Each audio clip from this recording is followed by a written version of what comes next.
नमस्कार दोस्तों, हर हर महादेव। स्वागत है आपका हमारे चैनल राधे राधे पर। भगवान श्री कृष्ण के अनुसार 3 प्रकार का भोजन किसी भी मनुष्य को नहीं करना चाहिए। नमस्कार दोस्तों, आपका स्वागत है। दोस्तों, इस संसार के प्रत्येक प्राणी को अन्न की आवश्यकता होती है। अन्न से ही उसे ऊर्जा प्राप्त होती है। हर पशु के लिए अलग अलग प्रकार के अन्न की आवश्यकता होती है। पशु भी अन्न ग्रहण करते समय ईश्वर के नियमों का पालन ही करते हैं। मांसाहारी पशु भूख लगने पर ही शिकार करते हैं, तो शाकाहारी पशु दूसरों का पालन पोषण करने हेतु अन्न ग्रहण करते हैं। इसी प्रकार से मनुष्यों के लिए भी भोजन के कई महत्वपूर्ण नियम बताए गए हैं। यदि इन नियमों का पालन किया जाए तो मनुष्य को ईश्वर की कृपा प्राप्त होती है। हमारे शास्त्रों में भोजन करने की दिशा, भोजन के प्रकार, भोजन करने का सही समय, इन विषयों में महत्वपूर्ण नियम बताए गए हैं। दोस्तों, भगवान श्री कृष्ण ने भगवत गीता में मनुष्य को भोजन करने संबंधी बहुत ही महत्वपूर्ण उपदेश दिया है। यह उपदेश मनुष्य की उन्नति करने वाला, उन्हें दीर्घायु दिलाने वाला तथा सभी प्रकार के रोगों से मुक्त रखने वाला है। जिस देह को स्वयं परब्रह्म ने प्रदान किया है, उन्हीं ने उस देह को शुद्ध और स्वस्थ रखने के लिए मनुष्य को उपाय भी बताए हैं। जो मनुष्य भगवान श्री कृष्ण द्वारा बताए गए इन नियमों का पालन करता है, उसका देह सदैव शुद्ध, स्वच्छ, विकारों से रहित तथा सद्गति प्राप्त करने वाला होता है। भगवान श्री कृष्ण ने भगवत गीता के माध्यम से मनुष्य को भोजन के प्रकार बताए हैं। किस प्रकार के भोजन से मनुष्य की प्रवृत्ति क्रोधी, क्रूर और राक्षसी बनती है और किस प्रकार का भोजन करने से मनुष्य सदाचारी, विनम्र और दूसरों के मन पर विजय प्राप्त करने वाला बन जाता है। मनुष्य जिस प्रकार का भोजन करता है, उसे उसी प्रकार का देह और विचार भी प्राप्त होते हैं।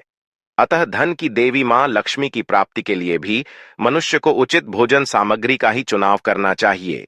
मनुष्य चाहे गरीब हो या धनवान हो, वह चाहे राजमहल में रहता हो या वन में, उसे अपने देह की तृप्ति के लिए भोजन अवश्य ही करना चाहिए, परंतु इंद्रियों की लालसा में इतना भी उन्मत्त नहीं हो जाना चाहिए कि वह तामसिक एवं राजसिक आहार का सेवन करके क्रोधी, क्रूर तथा निष्ठुर बन जाए।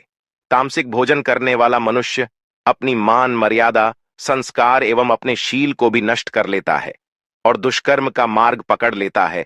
राजसिक भोजन करने वाला क्रोधी, आलसी तथा हिंसक बन जाता है।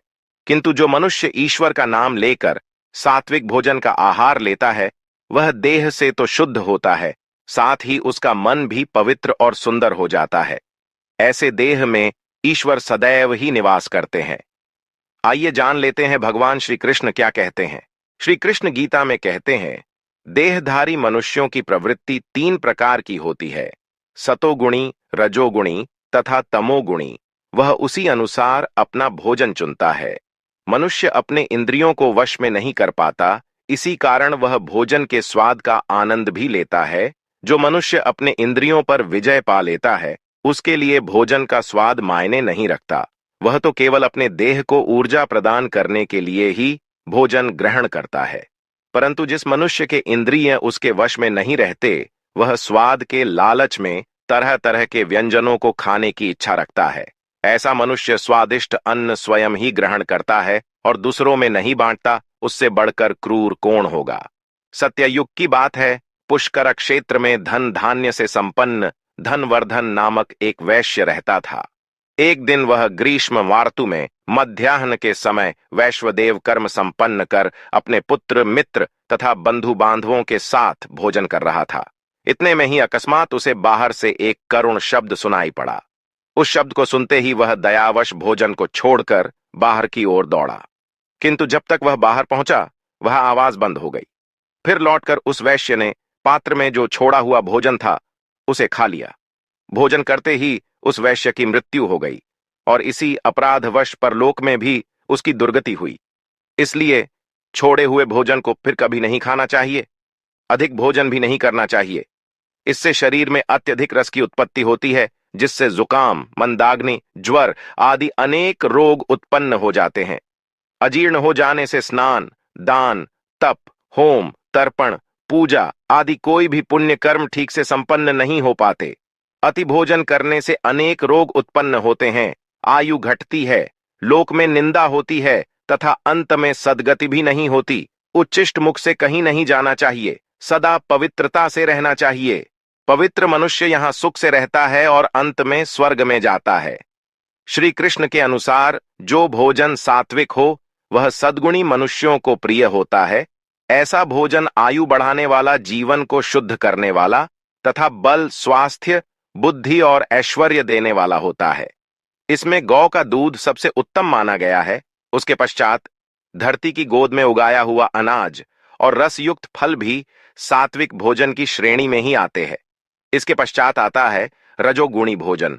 जो भोजन अत्यंत तिक्त, खट्टा, नमकीन, चटपटा, शुष्क एवं जलन निर्माण करने वाला होता है, वह भोजन रजोगुणी व्यक्तियों को प्रिय होता है। ऐसा भोजन रोग, दुख तथा शोक निर्माण करने वाला होता है। यह भीतर से देह को जलाता है और व्यक्ति को क्रोधी तथा क्रूर बनाता है। राजसी भोजन खाने में तो स्वादिष्ट होता है, परंतु यह मनुष्य में कई प्रकार के विकार उत्पन्न करता है। व्यक्ति अधिक लालची और अहंकारी बन जाता है। और तीसरा भोजन है तामसी। तामसी भोजन अर्थात अशुद्ध, बासी, दुर्गंध युक्त होता है। खाने के 3 घंटे पूर्व बना भोजन, जो ईश्वर को बिना प्रसाद चढ़ाए ही ग्रहण किया जाता है, वह तामसी ही होता है। मांसाहार भी तामसिक भोजन में भी आता है। ऐसा भोजन राक्षसी प्रवृत्ति के मनुष्य के लिए अत्यंत प्रिय होता है। जो स्त्री देवी देवताओं की पूजा करती है, उसे तो कदापि तामसिक आहार ग्रहण नहीं करना चाहिए। इससे उसे उसकी पूजा का कोई फल प्राप्त नहीं होता है। ऐसी स्त्री के घर से लक्ष्मी भी चली जाती है और घर में क्लेश और अशांति बनी रहती है। अतः हम जिस प्रकार का भोजन करते हैं, उसी अनुरूप हमारी प्रवृत्ति भी बन जाती है। बिस्तर पर बैठकर, दहलीज पर बैठकर भोजन करना सर्वथा अनुचित है। बिस्तर पर बैठकर भोजन करने से मनुष्य की आयु कम होती है, शरीर में विकार निर्माण होते हैं। जमीन पर बैठकर भोजन करने से शरीर के अंदर की गर्मी जमीन में प्रवेश करती है, लेकिन बिस्तर पर बैठने से यह शरीर के अंदर ही रहती है। इससे रोग निर्माण होते हैं। वही दहलीज पर कभी बैठकर खाना नहीं चाहिए, इससे दरिद्रता आती है। ईश्वर को और गाय को भोग लगाए बिना किया गया भोजन भी तामसी ही होता है। यह मनुष्य को अधोगति की ओर ले जाता है। दूसरों के मुंह से छीनकर खाया हुआ भोजन अथवा दूसरों को भूखा रखकर स्वयं छिपकर खाया हुआ भोजन दुख, दरिद्री और बर्बादी ही लेकर आता है। भोजन को सदैव ही बांटकर खाना चाहिए। भोजन करने से पूर्व मां अन्नपूर्ण का धन्यवाद करना चाहिए और भोजन को कभी फेंकना नहीं चाहिए। जितना आवश्यक हो उतना ही भोजन लेना चाहिए। शास्त्रों में भोजन को परब्रह्म ही कहा गया है। अतः भोजन का अपमान साक्षात श्री कृष्ण का ही अपमान माना जाता है।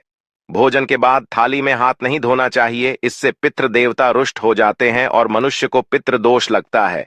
भोजन के तुरंत बाद पानी नहीं पीना चाहिए, इससे जठर अग्नि शांत हो जाती है और भोजन अच्छे से नहीं पचता। भोजन हो जाने के बाद कसरत नहीं करनी चाहिए अथवा हेवी वर्क भी नहीं करना चाहिए। भोजन के बाद थोड़ी देर तक बैठकर घूमना चाहिए। भोजन के तुरंत बाद भी नहीं सोना चाहिए। भोजन करते समय बातें नहीं करनी चाहिए। हंसते हुए, क्रोध में भी भोजन नहीं करना चाहिए। भोजन करते समय पहले के 3 निवाले मौन रहकर ग्रहण करने चाहिए। तो दोस्तों, इस प्रकार से हमारे शास्त्रों में भोजन से संबंधी नियम बताए गए हैं। उम्मीद है आपको यह जानकारी अच्छी लगी होगी।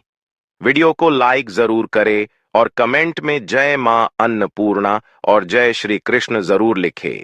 साथ ही चैनल को सब्सक्राइब करें। आप सभी का धन्यवाद।